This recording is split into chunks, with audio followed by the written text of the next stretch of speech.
A paz do Senhor e Salvador Jesus Cristo, o desejado de todas as nações, mencionado em Ageu, capítulo 2, versículo de número 7. A Ele glória para todo o sempre. Amém. Eu sou o pastor Fábio Amaral. Sejam todos muito bem-vindos. Eu trago hoje uma palavra por meio da qual Deus estará falando poderosamente ao seu coração. Mas antes, eu peço que você deixe aqui nos comentários o seu pedido de oração. Se você ainda não é inscrito aqui no canal, inscreva-se. Ative também o sininho das notificações para você não perder nenhum vídeo. Lucas, capítulo 10, no versículo de número 27, diz: Ame o Senhor, seu Deus, de todo o seu coração, de toda a sua alma, com todas as suas forças e todo o seu entendimento. Ame o seu próximo como você ama a si mesmo. Esta é a sua chamada. Mas, para que o projeto de Deus se cumpra plenamente em sua vida, é necessário não apenas que você tome conhecimento da sua chamada, mas que você entenda qual é o propósito de Deus em meio a esta chamada. Se não, vejamos.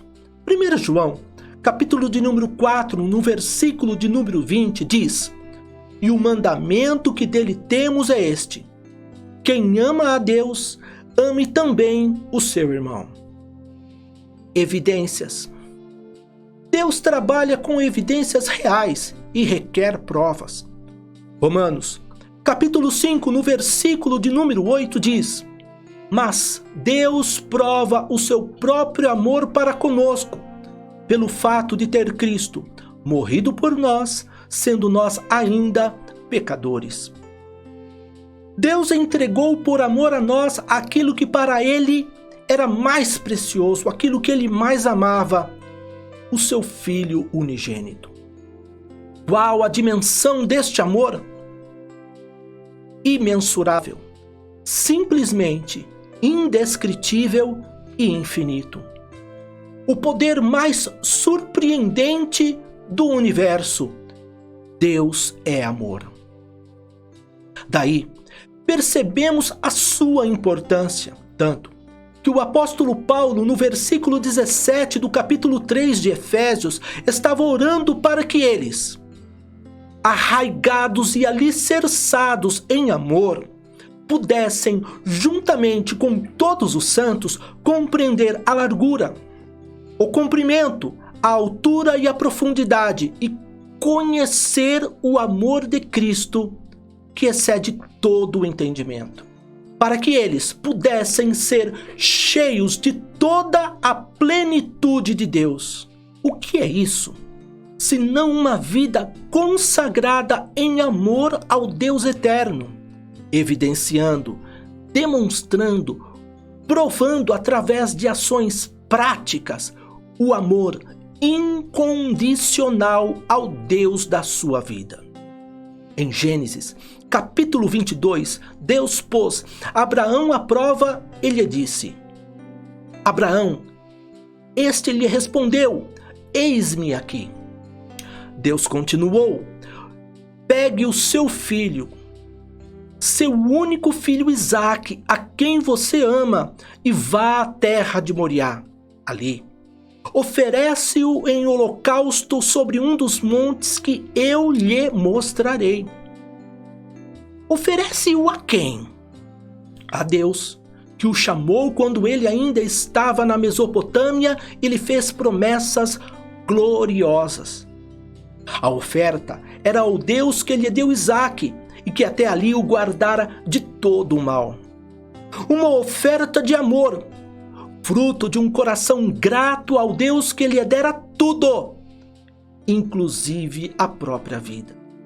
Em outras palavras, se você entende que Isaque pertence a mim, Abraão, me entrega. Deus estava querendo dizer: quem você ama mais, Abraão? A Isaque ou a mim, que te dei Isaque? Deus estava exigindo uma prova do verdadeiro amor. Ouça, Deus hoje pergunta: quem você realmente ama mais, pastor? A mim ou ao seu ministério? Quem você realmente ama mais, minha serva? A mim ou aos filhos que eu te dei? Quem você realmente ama mais, meu filho? A mim ou as bênçãos advindas das minhas mãos? Quem você realmente ama mais, meu servo? A mim ou as suas prioridades pessoais? As suas prioridades pessoais são as suas prioridades pessoais ou você, por amor a mim, minha serva, fez das minhas prioridades as suas? A quem você realmente ama de todo o seu coração? A mim, que te resgatei das trevas e te trouxe para os braços do meu Filho amado? Ou a você mesmo? Que lugar, meu filho, eu ocupo na sua vida, diz o Senhor. A qualidade do seu testemunho demonstra a sua prioridade, evidenciando de forma clara a quem você realmente ama de todo o coração. Uma vida consumida pelo supremo amor, que é Deus, arde em adoração e gratidão eterna ao Deus da sua vida, vida abundante. Transbordante da essência do próprio Criador é vida com Deus e conhecimento. Sabe por quê? Porque à medida que você vive uma vida de amor, essa evolução, esse crescimento deve acontecer com o conhecimento da palavra de Deus. Conhecimento este vivenciado por Estevão, o qual amou o Senhor, seu Deus, de todo o seu coração, de toda a sua alma, com todas as suas forças e todo o seu entendimento. E provou o perfeito amor ao se posicionar pela causa do Evangelho, pelo reino dos céus. De que forma, pastor Fábio? Não recuando, sendo que, em Atos, capítulo 7, no versículo de número 51, Estevão declara ao sumo sacerdote, ao sinédrio, a toda a autoridade religiosa de Israel, a uma multidão sangue sedenta com uma autoridade e coragem incomum, dizendo: homens de dura cerviz e incircuncisos de coração e ouvido, vós sempre resistis ao Espírito Santo. Vocês fazem exatamente o mesmo que fizeram os seus pais. Qual dos profetas os pais de vocês não perseguiram? Eles mataram os que anteriormente anunciavam a vinda do justo, do qual vocês agora se tornaram traidores e assassinos. Vocês, continua Estevão, que receberam uma lei por ministério de anjos e não aguardaram. Ao ouvirem isto, ficaram com o coração cheio de raiva e rangiam os dentes contra ele. E expulsando-o da cidade, o apedrejaram. Somente alguém que ama a Deus com inteireza de coração tem coragem para se posicionar desta forma e falar com ousadia estas palavras. Muitos mais que apenas emoção, amar a Deus é, sem dúvida, a experiência espiritual mais extraordinária que podemos experimentar, que nos levará a ações concretas em favor do reino dos céus. O projeto de Deus foi completamente realizado na vida de Estevão porque ele não apenas teve conhecimento da sua chamada, mas compreendeu o seu propósito, a saber, amar a Deus sobre todas as coisas. Se eu vivo esta chamada, tudo o que eu fizer para Deus não será um peso, não será por imposição, fruto de medo, obrigação ou castigo. Antes, será um prazer, uma satisfação, uma realização mesmo que me custe a própria vida. Estevão vivia a sua chamada, evidenciava o seu propósito e, como consequência, não lhe faltava coragem. Porque no amor não existe medo. Pelo contrário, o perfeito amor lança fora o medo. Por que, pastor Fábio? Porque o medo envolve castigo, e quem teme não é aperfeiçoado no amor. 1 João, capítulo 4, versículo 18. Possivelmente, Satanás tenha chegado a Estevão e lançado dúvidas em sua mente com o objetivo de enfraquecê-lo na fé, para que ele viesse a questionar o porquê daquele momento e até mesmo forçá-lo a blasfemar contra Deus. Satanás trabalha com acusações. Você está sendo punido por Deus, Estevão. Castigado, você pecou. Você falhou. Deus não está com você, Estevão. Porque se você não estivesse pecado, você não estaria nessa situação. Você está sendo punido, Estevão, e morrerá condenado. Mas a acusação do inferno neste campo de batalha da mente, com o objetivo de lançá-lo no poço do temor, encontra a blindagem de um coração reverente, entregue em amor ao Deus da sua vida, vivendo a sua chamada e cumprindo todo o seu propósito. O acusador é automaticamente derrotado, porque no perfeito amor há convicção, paz, segurança e alegria no Espírito Santo, mesmo diante da própria morte. Com toda a certeza, Estevão vivia uma vida de santidade, porque a santidade é o combustível do amor. Uma prova disso é o versículo 12 do capítulo 24 de Mateus, onde Jesus, ao falar aos seus discípulos dos acontecimentos que iriam anteceder a sua vinda, diz que, por se multiplicar a iniquidade, o amor de muitos esfriará. Santidade, convicção, segurança, coragem e plenitude no Espírito Santo, características evidentes de quem ama a Deus e evidencia a sua chamada. O que eu aprendo com a vida e morte de Estevão? O mesmo que eu aprendo com a vida e morte de Tiago, que, por ordem do rei Herodes, foi passado a fio de espada.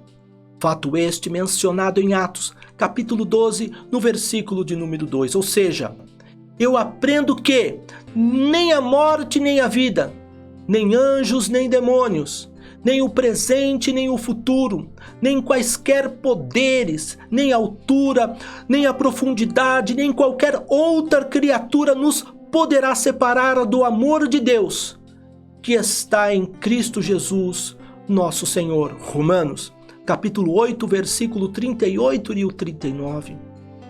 O que eu aprendo com a vida e morte de Estevão? O mesmo que eu aprendo com a vida e morte de Pedro em Roma, que foi crucificado de cabeça para baixo em uma cruz em forma de X, porque não se considerava digno de ser crucificado como o seu Senhor. O que eu aprendo com a vida e morte de Estevão? O mesmo que eu aprendo com a vida e morte de Mateus, que sofreu martírio na Etiópia, morto por um ferimento causado por uma espada. Ou seja, eu aprendo que a nossa leve e momentânea tribulação produz para nós um peso eterno de glória muito excelente, 2 Coríntios, capítulo 4, versículo 17. O que eu aprendo com a vida e morte de Estevão? O mesmo que eu aprendo com a vida e morte de Tiago, o irmão de Jesus, que foi atirado do alto do pináculo sudeste do templo, ao se recusar a negar a sua fé em Cristo. Ou seja, eu aprendo que eu não devo ser a minha prioridade, mas que Cristo deve ser a minha prioridade em qualquer circunstância. Se você ainda vive exclusivamente para si mesmo, você ainda não conhece a sua chamada, não vive o seu propósito e está distante do projeto de Deus para a sua vida. Tomemos o exemplo do apóstolo Paulo. O projeto de Deus foi na íntegra executado na vida dele, porque para ele, Filipenses, capítulo 1, versículo 21, o viver é Cristo e o morrer é ganho. Declaração esta, corroborada com uma vida de renúncia em favor do reino dos céus. 2 Coríntios, capítulo 11, versículo de número 23, nos fala que, pela causa do evangelho, ele trabalhava arduamente, preso muitas vezes, severamente exposto à morte repetidas vezes. 5 vezes recebeu dos judeus 39 açoites. 3 vezes foi golpeado com varas, uma vez apedrejado. 3 vezes sofreu naufrágio. Passou uma noite e um dia exposto à fúria do mar. Esteve continuamente viajando de uma para outra parte. Enfrentou perigos nos rios, perigos de assaltantes, perigo dos maus compatriotas, perigos entre gentios, enfrentou perigos na cidade, em perigos no deserto, em perigos no mar, em perigos entre falsos irmãos. Trabalhou arduamente, muitas vezes ficou até sem dormir. Passou fome e sede e muitas vezes ficou em jejum. Suportou frio e nudez. Além disso, enfrentou diariamente uma pressão interior, a saber, a sua preocupação com todas as igrejas. Prioridade. Para Paulo, o viver era Cristo e o morrer era ganho, evidenciando assim uma vida de renúncia por amor a Cristo. Renúncia. Característica de quem ama a Deus de todo o coração. Não há expressão maior de amor do que uma vida de renúncia em favor das prioridades do reino dos céus. A vida de Jesus foi uma vida de renúncia. Ele renunciou à sua própria vida, morrendo em meu lugar, para que eu tivesse a vida eterna. E Jesus nos fala em Lucas, capítulo 9, no versículo de número 23, se alguém quer vir após mim, negue-se a si mesmo e tome cada dia a sua cruz e siga-me. Eu não falei que Deus trabalha com evidências? Cruz aqui é evidência, é prova de amor incondicional ao Deus da minha vida. Estamos dispostos a pagar esse preço? Porque o Senhor nos fala no versículo 24 que qualquer que quiser salvar a sua vida, perdê-la-á, mas qualquer que por amor de mim perder a sua vida, a salvará. Eu em primeiro lugar, é o que o Senhor está querendo dizer. Me ame de todo o seu coração, porque o meu amor por você é incondicional e de você cuidarei eu. Priorize as minhas prioridades, das suas cuido eu. Não seja a sua própria prioridade. Faça de mim a sua prioridade e estarás para sempre em minha presença, diz o Senhor. Viva intensamente a sua chamada e busque, ore, clame por uma vida subordinada ao propósito supremo do Senhor para a sua vida. E também faço esta oração. Nos fala o apóstolo Paulo em Filipenses, capítulo 1, versículo 9. Que o amor de vocês aumente mais e mais em conhecimento e toda a percepção, para que vocês aprovem as coisas excelentes e sejam sinceros e inculpáveis para o dia de Cristo. Quantos podem dizer amém? Sendo assim, agora é o momento de você voltar ao seu lugar de origem, a saber, o primeiro amor. Vamos orar? Senhor nosso Deus e nosso Pai, nós nos entregamos a Ti, Senhor, incondicionalmente. Que o Senhor faça de nós aquilo que o Senhor desejar, nos use da forma como o Senhor quiser, que o Senhor nos leve para onde o Senhor quiser nos levar, contanto que o Seu nome seja glorificado. Que não sejam as nossas prioridades, Deus, mas que seja a Tua prioridade. Que não seja a nossa vontade, mas que seja a Tua vontade, Senhor, o Teu reino em primeiro lugar. Pai eterno, Deus querido, desejamos voltar neste momento ao nosso local de origem, ao primeiro amor, a este ponto de partida, porque queremos crescer a cada momento, Senhor. Deus querido, Deus verdadeiro e santo, que possamos evidenciar esta chamada gloriosa, Senhor, este propósito maravilhoso do Senhor para as nossas vidas, e que assim o Teu nome seja glorificado. E assim nós podemos clamar, Maranata. Se você foi edificado por esta palavra, deixe o seu like, compartilhe esta mensagem para que mais pessoas venham a ser renovadas, para que mais pessoas venham a compreender o propósito glorioso de Deus para as suas vidas. Que Deus o abençoe ricamente, fique na paz do Senhor e Salvador Jesus Cristo.